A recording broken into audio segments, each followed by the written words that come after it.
दर्शक बंधुओं, एक बार फिर आपका स्वागत है आपके अपने YouTube चैनल पर। आज हम आपको एक और अनोखी कथा सुनाएंगे, पर आगे बढ़ने से पहले मैं आपको बताना चाहूंगा कि गरुड़ पुराण में भी कहा गया है, कोई बात हो या कथा बीच में छोड़ने पर आप उसके पाप का भागीदार बन जाते हैं। तो वीडियो को अंत तक जरूर देखें। तो शुरू करते हैं आज की कथा को। हमारे समाज में एक कड़वी हकीकत है जिसे देखकर दिल बहुत दुखता है।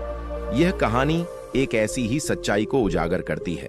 माता पिता क्यों भूखे मरते हैं, इस सवाल के जवाब में छुपे हैं कई जीवन के संघर्ष, रिश्तों की जटिलता और समय के बदलाव। आइए जानते हैं एक ऐसी कहानी जो शायद आपके दिल को छू जाए। यह कहानी एक छोटे से गांव के एक परिवार की है। राजू एक प्यारा सा बच्चा अपने माता पिता के साथ खुशहाल जीवन जीता था। उसकी माँ गायत्री देवी और पिता सुरेश उसे अपनी सारी दुनिया मानते थे।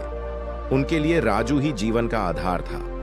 राजू के माता पिता दिन रात काम करते ताकि उनके बेटे को बेहतर शिक्षा मिल सके। उन्होंने खुद का सुख दुख पीछे छोड़ दिया क्योंकि उनका एक ही सपना था, राजू बड़ा आदमी बने और हमसे भी ज्यादा सुखी हो। समय के साथ राजू बड़ा हुआ और पढ़ाई के लिए शहर चला गया। माता पिता की आंखों में एक नया सपना था, उनका बेटा एक दिन शहर में नाम करेगा और वह उनके लिए खुशियां लेकर आएगा। लेकिन शहर में जाकर राजू ने नए दोस्त बनाए, एक नया जीवन शुरू किया और अपने माता पिता से दूर होता चला गया। शहर में राजू की जिंदगी भाग दौड़ में उलझी रही। उसकी नौकरी, उसकी दोस्ती और उसका खुद का जीवन इतना व्यस्त हो गया कि उसने अपनी माँ बाप को भूलना शुरू कर दिया। फोन कॉल्स कम होने लगे, चिट्ठियां रुक गईं और आखिरकार उसके माता पिता भी इस दूरी को महसूस करने लगे। राजू के माता पिता अब अकेले रह गए थे। गायत्री देवी रोज अपने बेटे के लौटने का इंतजार करती, लेकिन राजू की तरफ से कोई खबर नहीं आई।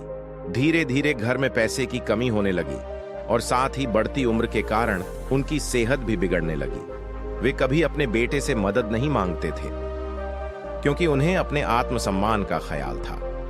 उनके दिल में यह शर्म थी कि वे अपने बेटे से किसी चीज के लिए मांगे। वे भूखे रहने लगे ताकि राजू को कभी यह महसूस ना हो कि उन्हें कोई समस्या है। लेकिन यह अकेलापन और भूख उनके दिलों में गहरे असर डाल रहे थे। एक दिन गायत्री देवी ने अपने बेटे के नाम एक फोन किया, लेकिन यह वही फोन था जो शायद एक साल में एक बार आता था। राजू, तुम ठीक हो? उन्होंने प्यार से पूछा, लेकिन जवाब नहीं आया। राजू अब अपने जीवन में व्यस्त था। उसे अपनी सफलता की दौड़ में माता पिता की चिंता करने का वक्त नहीं मिला था। वह भूल चुका था कि जिन माता पिता ने उसे उठाया पाला और हर मुश्किल को झेला, वे अब अकेले हैं। कुछ महीने बाद राजू को फोन आया। यह वह फोन था जिसका जवाब देने में उसे अब कोई पछतावा नहीं था। उसकी मां और पिता अस्पताल में थे। दोनों की हालत गंभीर थी, लेकिन वह अब बहुत देर हो चुकी थी। राजू को अपनी जिंदगी के सबसे बड़े पछतावे का सामना करना पड़ा। वह नहीं समझ सका कि उसके माता पिता ने कितनी बार अपनी भूख और कष्टों को छिपाया। सिर्फ उसे खुश रखने के लिए राजू का दिल टूट चुका था, क्योंकि उसे समझ में आया कि कलयुग में माता पिता का प्यार कभी खत्म नहीं होता, लेकिन उनके संघर्षों का कोई अंत नहीं होता।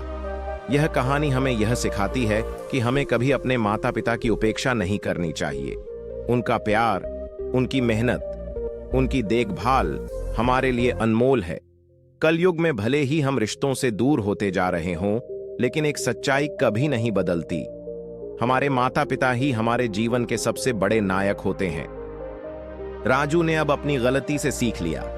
वह अपने माता पिता की यादों को अपने दिल में संजोकर हर वृद्ध को सम्मान देने का काम करता है।